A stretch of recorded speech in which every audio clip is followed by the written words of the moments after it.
Had a little chance to catch up with Colts defensive coordinator Gus Bradley. Talked about a lot of things. I asked him a question right off the top about yards against as a metric to grade defenses. I think it's a viable question or valid question. A lot of people in the comments are talking about, and I've talked about it, about first down disparity, yards against disparity. There's only one stat that matters, and that's what Gus Bradley says. Good. I wonder, as you evaluate your defense, or as we evaluate your defense, do you think that yards against as a metric is overrated? Well, I mean, let me see. How do I say this? I think that, yeah, we look at it because if we were giving up 350 yards a game, we would surely look at it. We would sit down and look at it and say, hey, what's the issue here? And so I think there is some importance to stats because you look at them to see if there's any issues that you need to get taken care of. And then I think that you have a determination to say, well, let's say they carried it 60 times for 180 yards.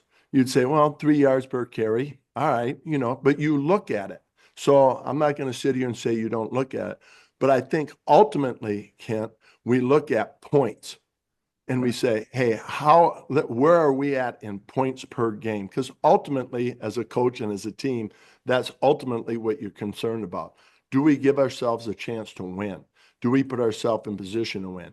But I do think you look at stats to see if there's an underlying problem. Maybe you're giving up a lot of points and you're giving up a lot of yards rushing and you see it. And, there's two things go hand in hand you're looking at and you're saying, well, it's pretty evident we need to make some changes. So to answer your question, I know it's a little long-winded. Yes, I do think you look at those things. But I think in the coach's world, ultimately you're looking at points and saying, hey, do we give ourselves a chance to win? And are we creating enough opportunities for our offense to win or, to score? Thanks, Gus.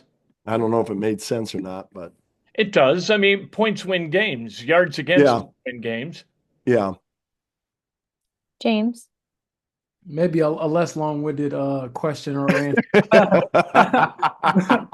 yeah. But in all seriousness, with Grover Stewart, how he set the tone with the strip sack, you've seen him play for a while now.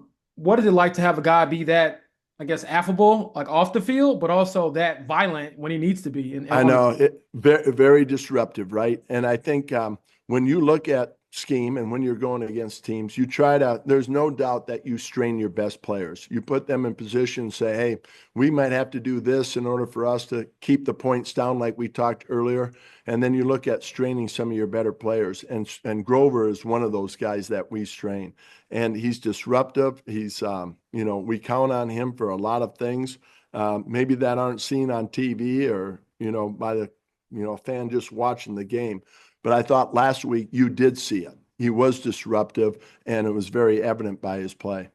And one quick follow-up. I know you talked often about like the give and take of do I blitz, do I not blitz? How does that, I guess, calculation evolve over time when you realize, okay, your secondary was young at the beginning of the year, but I don't know if you look at them the same in week 1 versus in week 9, and like Sam Womack being brought in whatever week, and then now, he's a starter. So how do you, I guess, see it evolve?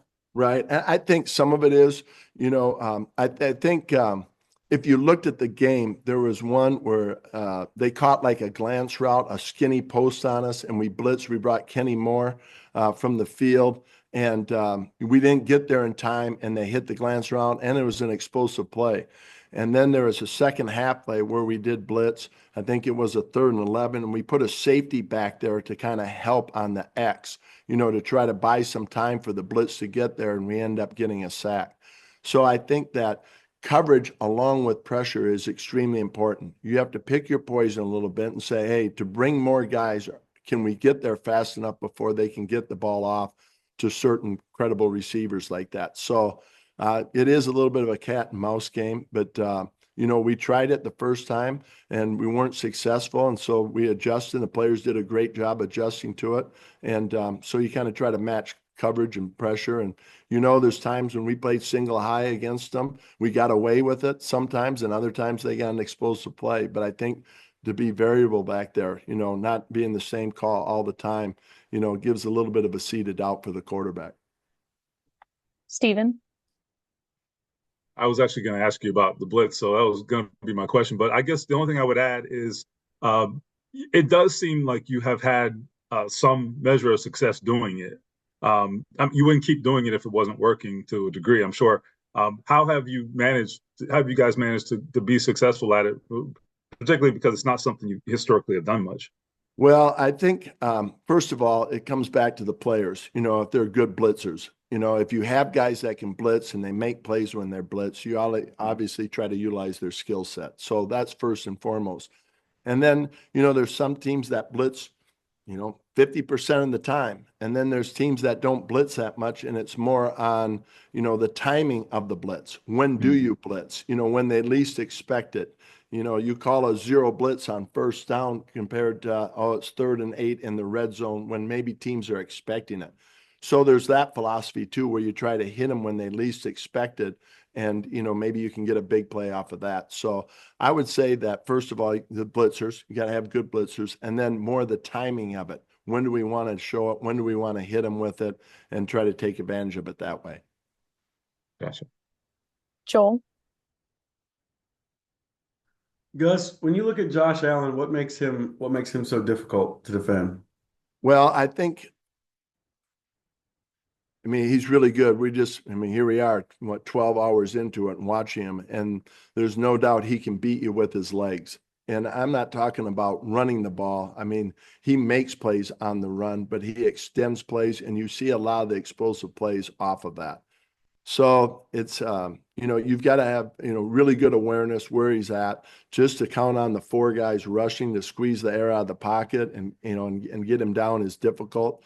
So, he would be a guy that, when you talk about keys to victory, you'd say, boy, we got to really be aware of him. Not only his skill set as a passer, his accuracy, his execution, but also his legs, I think, are another variable that you really have to be aware of. And then we'll take our last question from George. Gus, Kenny Moore's been open with us about not really being a vocal leader. That's not really his style. But how much has he helped with this young secondary, both behind the scenes and then just with some of the plays that he's made on game day? Well, he's a steadying force. I think that there's no doubt we had some, especially earlier this season, some times when, guys weren't at their best and we weren't as our best as a defense, myself included. And I think he's that stabilizing force back there to say, hey, let's just keep working. Let's keep doing it. This is how the NFL works. And, you got to get out of the mud at times. And I think he provides that pitchers, whether it's one-on-one or a group of 3, but you see him connect with all position groups. And he's just that guy that you learn to appreciate more and more the more time you're around him. We're actually going to wrap up with one more from Nate. Hey, Gus, just on the same line of thinking with Josh Allen, it seems like with his arm strength too, he kind of makes you guard every blade of grass in a different way that maybe other quarterbacks. So how do you go about doing that and also finding opportunities to actually make, plays and splash plays against him? Yeah, you're right. That's what we're going through right now, whether, not to get too far into it, the whole plan, but I think those are things, Nate, that we're very well aware of, that he can utilize the whole field. He'll, sometimes you get from analytics, hey, boy, he really attacks the middle of the field. Boy, they really attack the outside edges of the field. It's all red. He attacks everywhere on the field. And so it makes it that much more difficult. So it spreads you out as a defense. And I think when you get spread out as a defense, that's the part that I was talking about earlier where, now he uses legs to kind of get the play extended and makes plays either running the ball or through, defenses not plastering and making big plays off of that. So it's a great challenge. I think his ability to run the ball, but more importantly, his accuracy, his decision-making, his ability to make the big play, a combination of it is the biggest challenge we've had, I think. That's Gus Bradley. He's got a hell of a challenge this week going up against Josh Allen and the Buffalo Bills. That offense can get rolling a little bit. We'll see what happens against Gus. I think defense is playing pretty good football. I think they're getting better week after week. I thought against the Vikings, that's a defense that kind of worked. Grover Stewart had a good day. Kwity Paye had a sack. You had 3 turnovers. If you force 3 turnovers, your offense ought to be good enough to win you the damn game.